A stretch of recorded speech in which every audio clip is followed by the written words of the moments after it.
अभिमन्यु के हाथ में जो इलेक्ट्रोमैग्नेटिक फील्ड मीटर था वो लगातार बजते जा रहा था। उसकी आवाज धीरे धीरे तेज होती जा रही थी।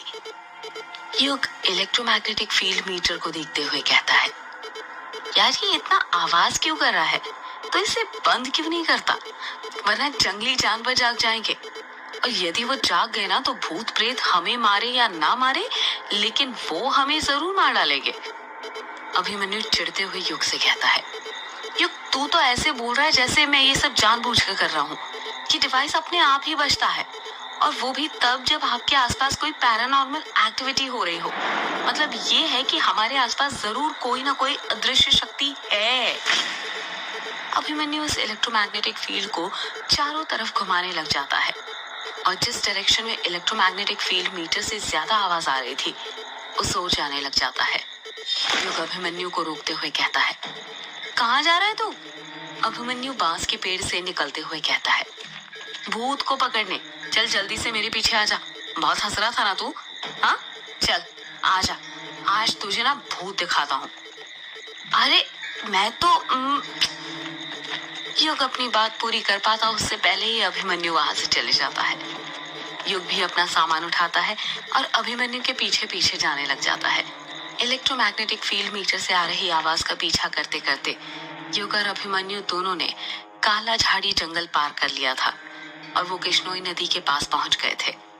अभिमन्यु इलेक्ट्रोमैग्नेटिक फील्ड मीटर को हवा में लेफ्ट राइट करते हुए कहता है, आवाज तो यहीं से आ रही है, मतलब भूत यहीं कहीं है हमारे आसपास। युग चिढ़ते हुए कहता है, ये क्या बोल रहा है अभिमन्यु तू? ये भूत भूत कुछ नहीं होते, छोड़िए तेरी मशीन। युग तू 2 मिनट चुप रहेगा? मुझे अपना काम करने दे, समझा? डिस्टर्ब मत कर, हम लोग भूत के बहुत करीब हैं। देखना आज तो मैं उसे पकड़ ही लूंगा।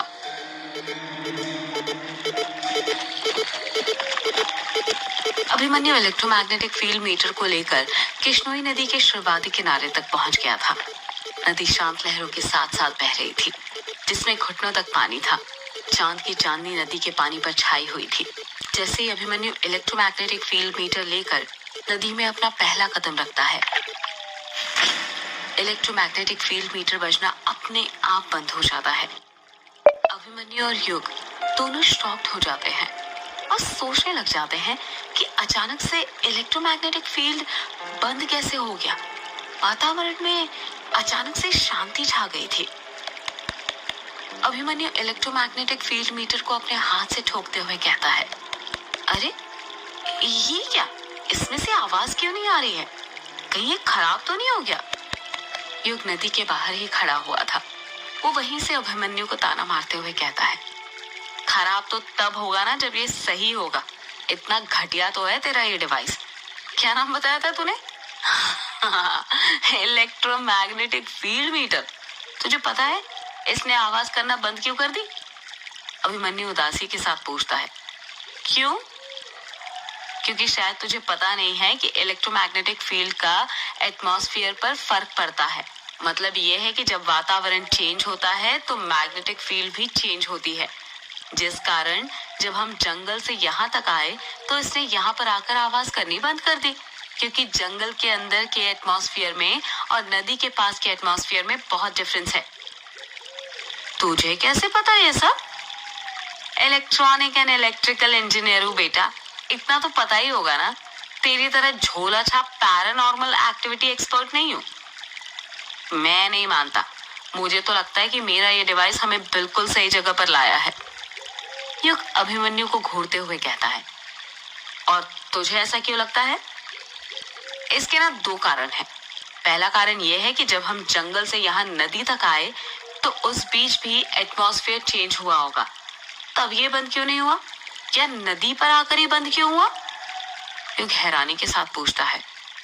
और दूसरा कारण ये है कि आज से 13 साल पहले यक्षिणी हर पूर्णिमा और अमावस्या की रात किश्नोई नदी पार करने वाले मर्दों के साथ संभोग करके उनके दिल का खून पीकर उन्हें मार देती थी। युग शॉक्ड होते हुए कहता है, तो ये कहानी तुझे भी पता है? ये कहानी नहीं है, हकीकत है।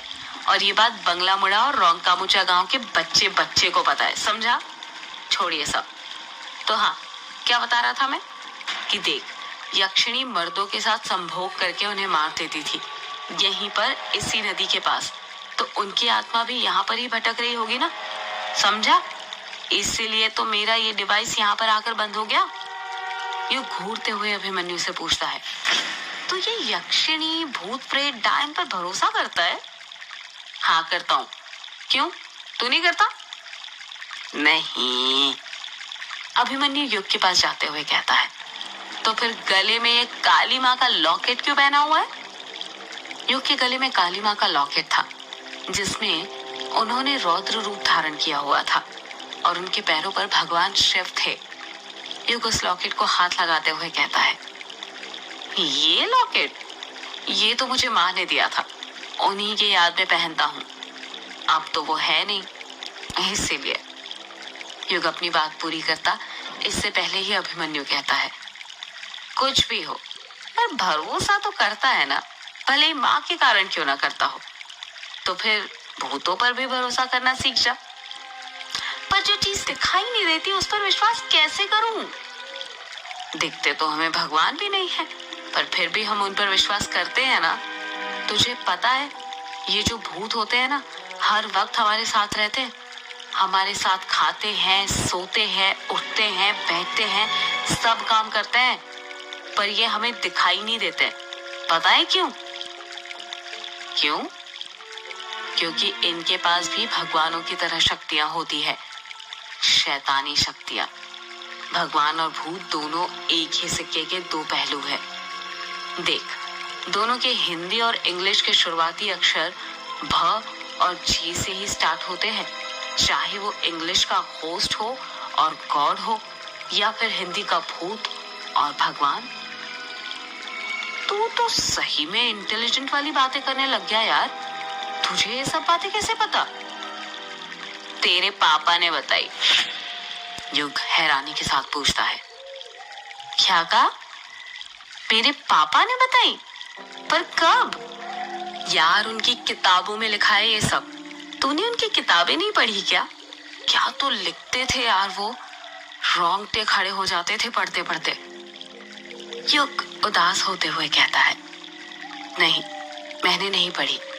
वैसे भी वो सब बस कहानियां हैं और कुछ नहीं।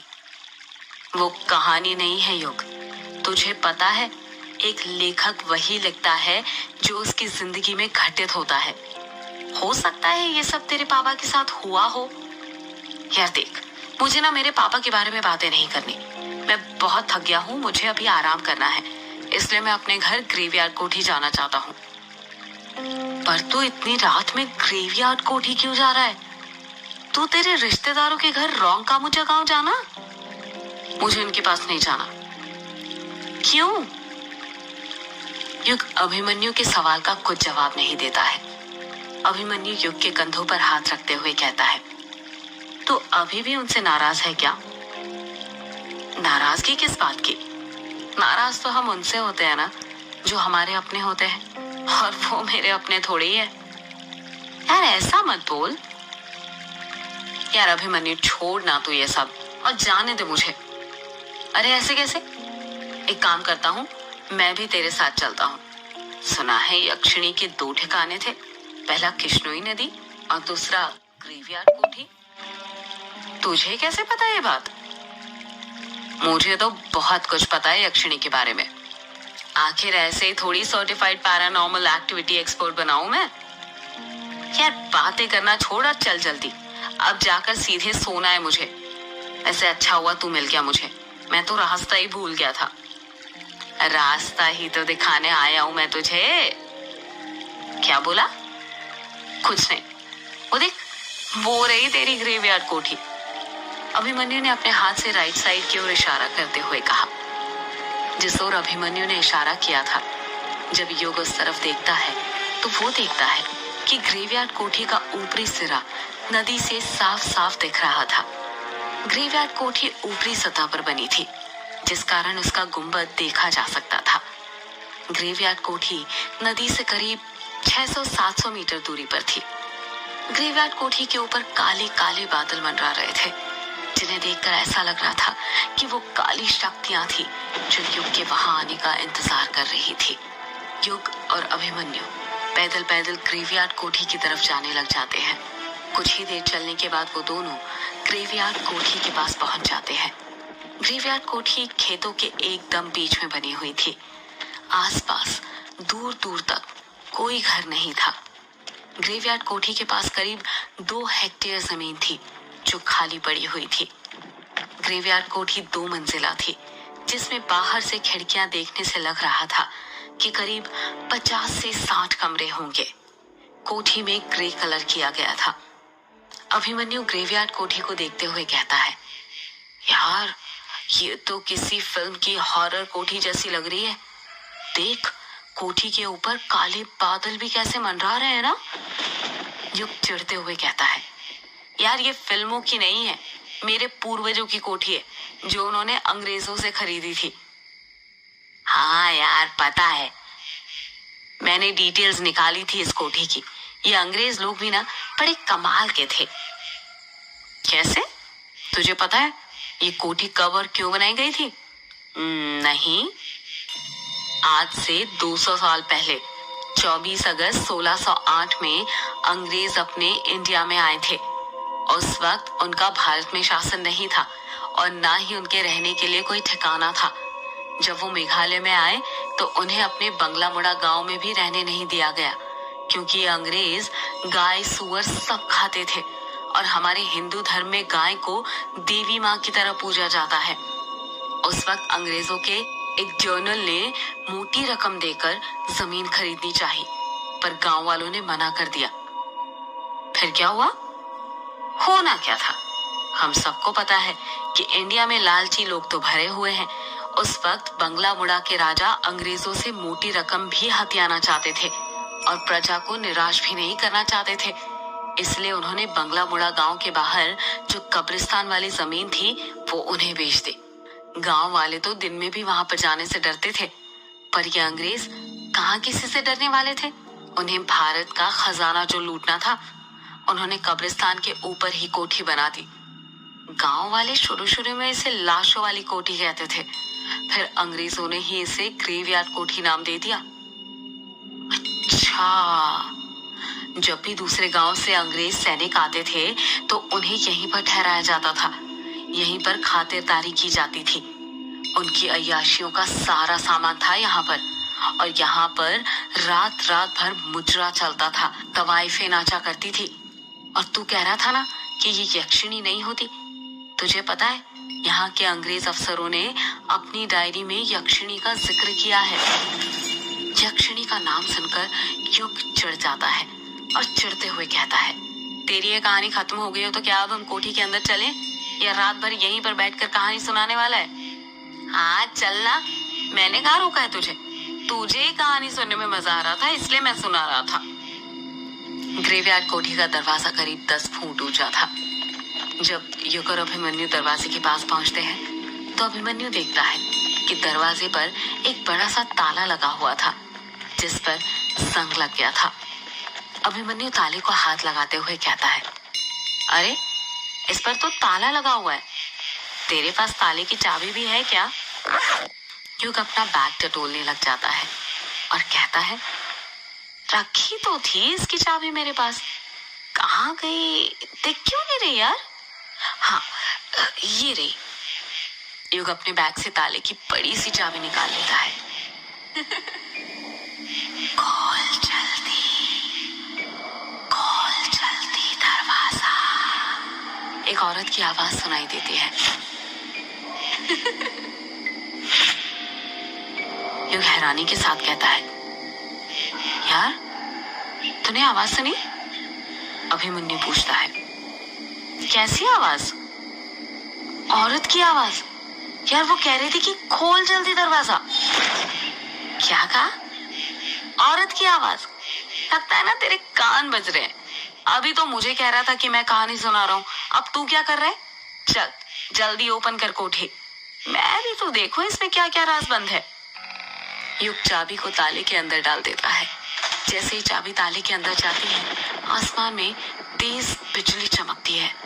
बिजली इतनी तेज चमकी थी कि ऐसा लग रहा था आधी रात में उजाला हो गया हो। युग चाबी को ताले के अंदर घुमाने लग जाता है, पर जंग लगे होने के कारण चाबी घूम नहीं रही थी।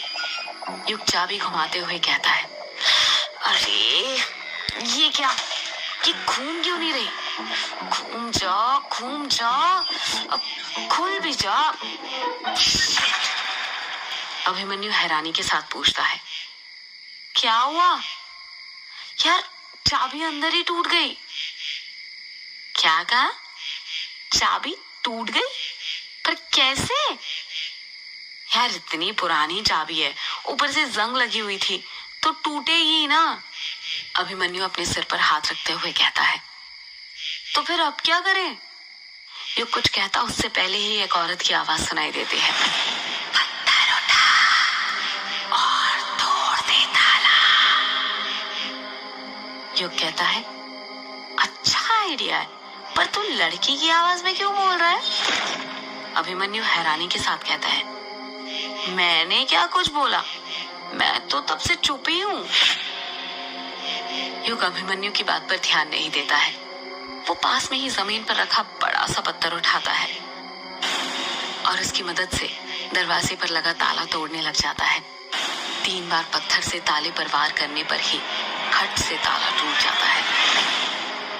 जैसे ताला टूटता है, औरत की चीखने की आवाज सुनाई देती है।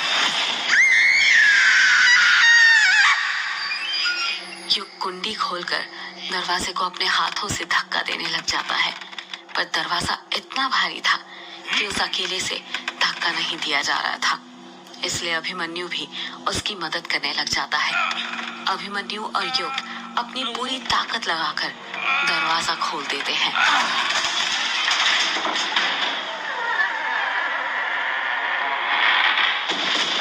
जैसे ही दरवाजा खुलता है, धड़धड़ाते हुए जोरों से बारिश होने लग जाती है।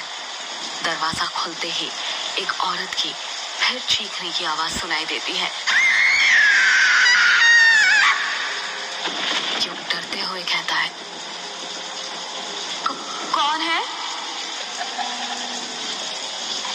कोठी के अंदर से औरत की आवाज सुनाई देती है,